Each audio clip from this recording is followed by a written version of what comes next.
Жогорку кеңештин төрагасы Нурланбек Шакиев Жалал Абад облусунда иш сапарынын алкагында Каракөл шаарында жайгашкан Токтогул ГЭС каскадынын ишмердүүлүгү менен таанышты.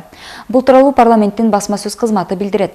ГЭСтин жамааты менен жолугушууда төрага Нурланбек Шакиев өлкө экономикасына энергетиктердин кошкон салымы чоң экенин белгилеген.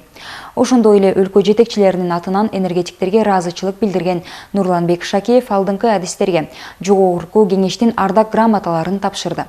Төраганы коштоп жүргөн энергетика министринин орун басары Мирлан Жакыпов менен Токтогул ГЭС каскадынын директору Амангелди Тайчабаров тийиштүү маалыматтарды беришти. Белгилей кетсек, Токтогул ГЭС каскадынын негизги ишмердүүлүгү электр энергиясын үзгүлтүксүз өндүрүү жана керектөөчүлөргө бөлүштүрүү болуп саналат. Ошондой эле Кыргызстанда өндүрүлгөн электр энергиясынын 80%дан ашыгы аталган каскаддын ГЭСтеринде өндүрүлүп, курамына Токтогул жана Күрпсай ГЭСтери кирет. Маалым болгондой, учурда ГЭСке суунун агып келиши секундасына 266 куб метрди түзсө, сууну керектөө секундасына 155 куб метрди түзүүдө.